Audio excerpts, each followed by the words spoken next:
빵찍 목사의 뚜벅뚜벅 메시지. 안녕하세요, 김태훈 목사입니다. 오늘은 호세아 묵상 7번째 시간입니다.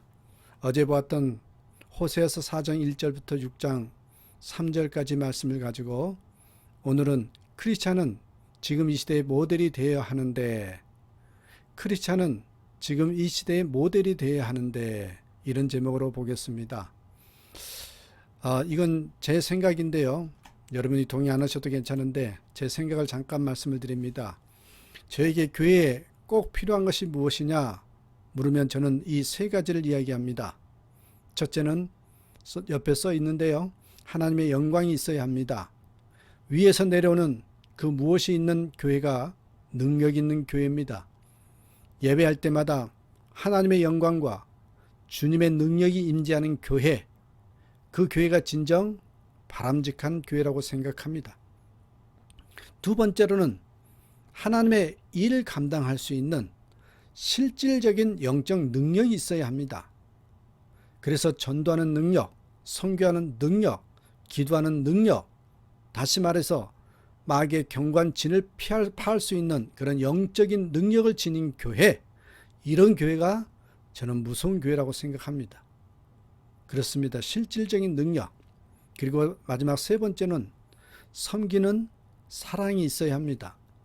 능력뿐만 아니라 섬길 줄 알고 인격이 변화되어야만 그 교회가 저는 진짜 좋은 교회라고 생각합니다. 어디까지나 저의 생각입니다.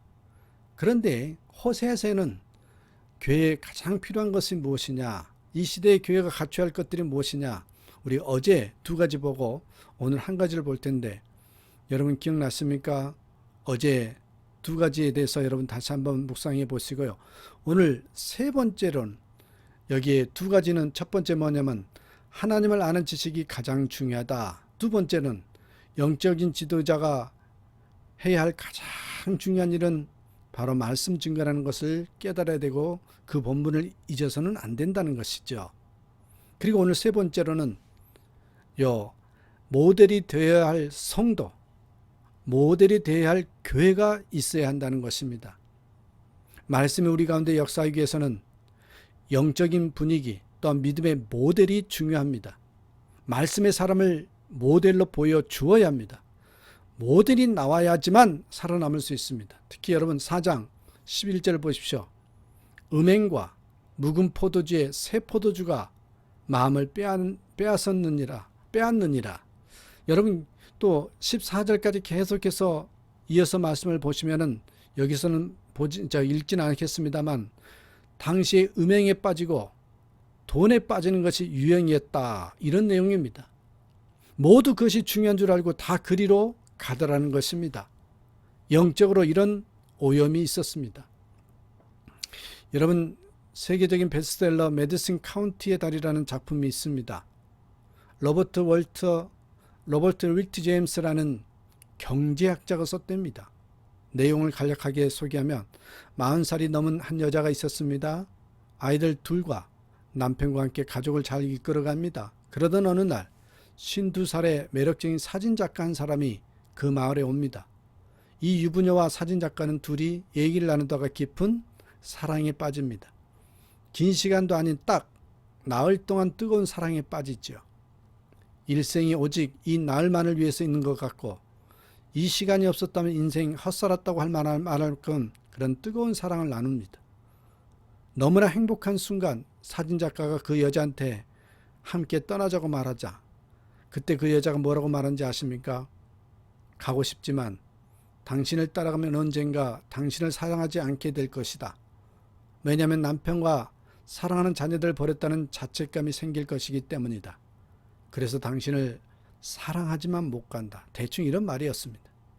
별 대단한 얘기가 아닙니다. 그런데 이 책을 읽다 보면 여자가 하는 행동이 아름다워 보입니다. 그렇지만 이것은 아름다운 것이 아닙니다. 전혀 아닙니다. 여러분, 이게 뭡니까? 불륜입니다. 불륜. 그러나 이 불륜을 너무 아름답게 썼습니다. 너무 아름답게 썼기 때문에 여자들이 다 나도 이런 연애담의 주인공이 됐으면 얼마나 좋을까 하고 착각에 빠지기 쉬운 것입니다. 여러분 아십니까? 이 소설이 이 사람들 사이에서 너무 인기가 있으니까 우리나라 TV에서도 드라마가 됐었어요. 그 제목이 애인입니다. 애인. 패러디한 건데 메디슨 카운티의 다리를 패러디한 것이 우리 한국에서 애인이란 제목으로 소설의 내용을 또한 TV와 드라마로 했던 것입니다. 여러분, 이런 세속적인 영향력에 맞서기 위해서는 우리가 무엇이 있어야 합니까? 영적인 영향력이 있어야 합니다. 이 영향력은 누가 지녀야 합니까? 우리 성도, 그리스도인들이 지녀야 합니다.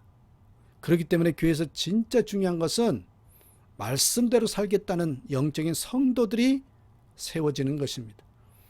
기도와 헌신의 모델이 나오고 예수 그리스도의 십자가 정신을 가지고 살겠다는 각오가 세워지는 것이 중요하다는 것이죠.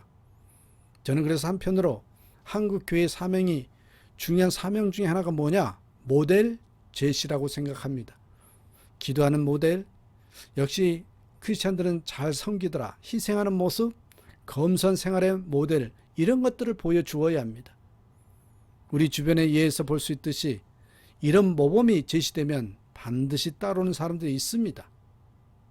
오늘날 정말 교회에서 필요한 것이 저는 이것이 아닌가 생각합니다. 오늘 본문에서도 그걸 지적을 해요. 여러분, 이런 이야기가 있습니다. 중국 노나라 때 공무제라는 사람이 있었습니다. 공무제라는 사람이 있었는데 그가 오늘 고을에 원림으로 갔습니다. 근데 옆 나라인 제 나라에서 공격을 해왔습니다. 그런데 막을 힘이 없어서 성으로 도망을 하게 됐지요. 마침 그때가 보리 추수기였습니다. 그냥 성으로 다 들어가면 제 나라 사람들이 와서 다 약탈해 갈 것이 뻔했습니다. 그래서 부하들이 공무제에게 이렇게 제안했습니다. 그냥 성으로 들어갈 것이 아니라 내 것 남의 것 가리지 말고 아무나 들판에 있는 곡식을 다 거두어 가게 하자고 말입니다. 적한테 넘겨주는 것보다 어쨌든 우리 노나라 사람이 가져가는 게 낫지 않겠느냐, 그런 말입니다. 근데 공무제는 안 됩니다. 이런 지하에 잘랐습니다. 결국은 제 나라가 침략해서 다 약탈해 갔습니다. 나중에 이 이야기를 들은 노나라 임금이 공무제를 이적 행위로 재판을 했습니다. 그때 공무제가 이렇게 대답하였답니다. 제가 한순간 적을 이렇게 한 것은 사실입니다.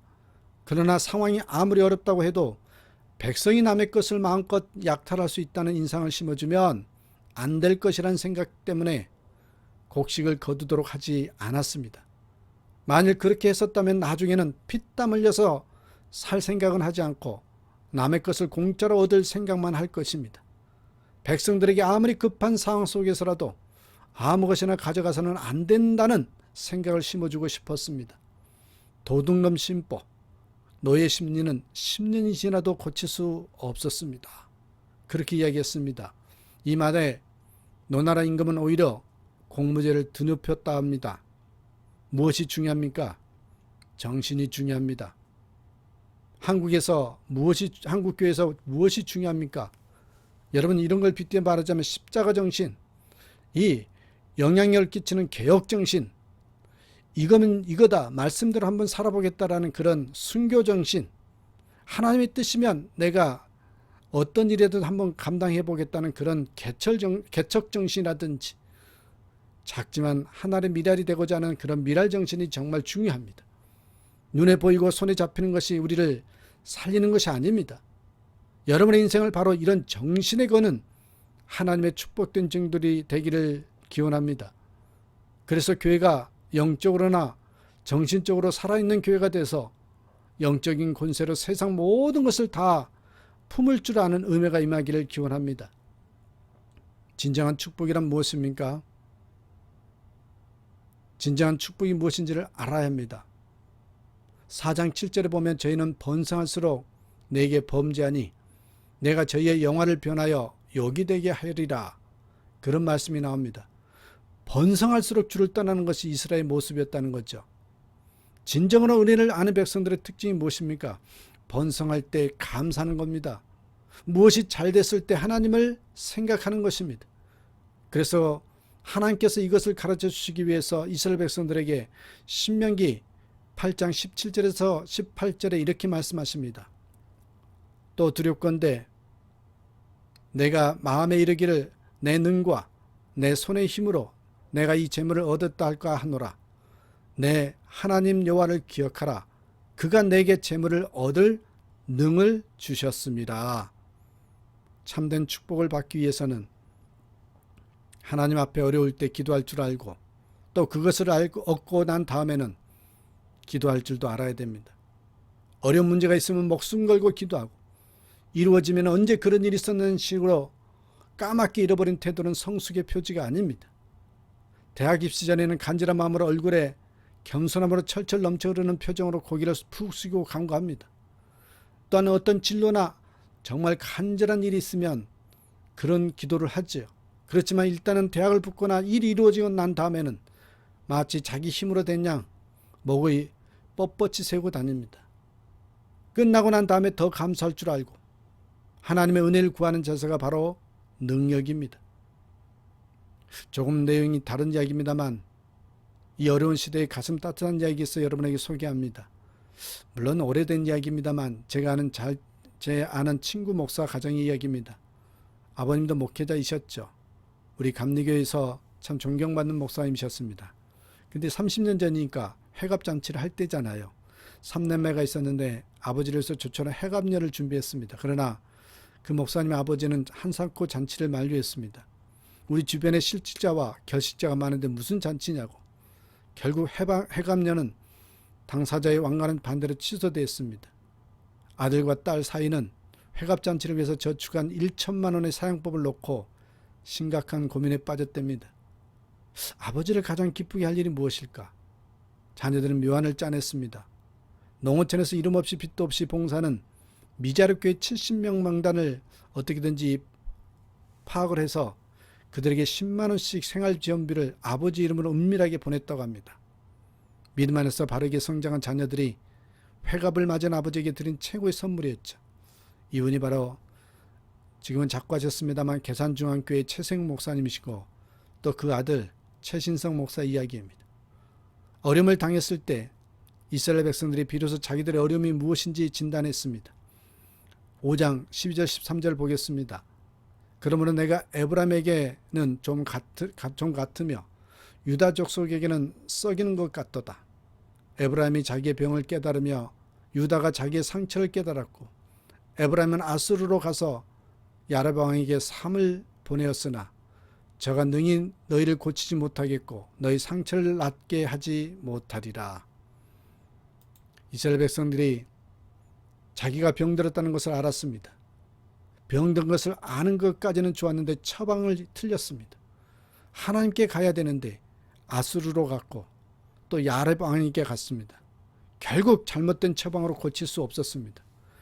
문제가 있음을 아는 것도 중요하지만 문제를 해결할 수 있는 길이 오직 하나님에게만 있음을 깨닫는 것이 진정한 지혜입니다. 본질로 돌아가야 합니다. 그러나 어리석게도 이스라엘은 이것을 몰랐습니다. 그래서 하나님을 어떻게 하십니까? 계속해서 때리십니다. 5장 15절을 보십시오. 내가 내 곳으로 돌아가서 저희가 그 죄를 늦추고 내 얼굴을 구하기까지 기다리리라. 저희가 고난받을 때 나를 간절히 구하여 이르기를. 이것이 무슨 뜻입니까? 깨달을 때까지 때리겠다는 것입니다. 고난이 임할 때까지 때리겠다는 것입니다. 6장 1절부터 3절에 기록된 신음이 터져 나올 때까지 때리겠다는 것입니다. 여러분 그렇습니다. 우리가 때로는 자녀들을 교육시킬 때 이 해초리를 들 때가 있습니다. 그때 잘못했습니다. 아빠 엄마 이 소리가 나올 때까지 때리지 않습니까? 하나님께서는 우리를 너무 사랑하시기 때문에 오직 하나님 말씀밖에 없습니다 하는 신음소리가 흘러나올 때까지 때리겠다는 것입니다. 자, 여러분 호세아서 6장 1절에서 3절 말씀을 다시 한번 읽어드립니다. 오라 우리가 여호와께로 돌아가자. 여호와께서 우리를 찢으셨으나 도로 낫게 하실 것이요 우리를 치셨으나 싸매어 주실 것입니다. 여호와께서 이틀 후에 우리를 살리시며 제3일에 우리를 일으키시리니 우리가 그 앞에서 살리라. 그러므로 우리가 여호와를 알자. 힘써 여호와를 알자. 그의 나오심은 새벽 빛같이 일정하니 비와 같이 땅을 적시는 늦은 비와 같이 우리에게 임하시리라 하리라. 결국 이 고백이 흘러나올 때까지 주님이 우리를 이끌어 주신다는 겁니다. 교회가 살 수 있는 길이 무엇입니까? 우리 성도들이 살 수 있는 길이 무엇입니까? 호세아서 6장 1절부터 3절에 기록된 고백이 나오면 삽니다. 하나님의 말씀이 우리를 살리는 것입니다. 하나님 말씀 듣겠습니다. 하나님 앞에 내 모든 인생을 다 걸겠습니다. 그러면 살아날 수 있다는 것입니다. 그렇다면 구체적으로 어떻게 해야 됩니까? 먼저 말씀을 들어야 합니다. 요한계시록 1장 3절에 보니까 이 예언의 말씀을 읽는 자와 듣는 자들과 그 가운데 기록한 것을 지키는 자들이 복이 있나니 때가 가까움이라 하셨습니다. 그 다음으로는 뭐 해야 돼요? 들었으면 이제는 말씀을 전해야 합니다. 그것도 확신을 가지고 말씀을 증거해야 됩니다. 복음은 그냥 놔두면 썩습니다. 복음은 전해졌을 때 살아있는 생명력으로 역사합니다. 하나님 말씀을 왕성하게 살아있게 증거하는 것, 이런 모습이 곧 하나님 백성의 모습임을 알고 우리의 이웃과 먼데 있는 죽어가는 영혼들에게 증거할 줄 아는 축복이 임하기를 기원합니다. 어떤 목사님이 신방을 갔답니다. 성도의 집에. 신방을 받는 성도님에게 이렇게 물었습니다. 성도님 항상 성경을 읽으시죠? 그랬더니 그 성도가 좀 잘난 척하는 성도였던 것 같습니다. 그럼요 목사님, 저는 성경을 읽지 않으면 밥맛이 없습니다. 그렇게 대답하더래요. 목사님의 마음이 뿌듯했죠. 믿은 지 얼마 안 된 분이 정말 대단하구나 생각했습니다. 이 성도가 이쯤에서 그쳤으면 괜찮은데 잘난 척하느라 아이에게 이렇게 시켰답니다. 예, 건넌방에 가서 엄마가 매일 읽는 책 좀 가져와라. 그랬더니 아이가 무엇을 들고 온지 아십니까?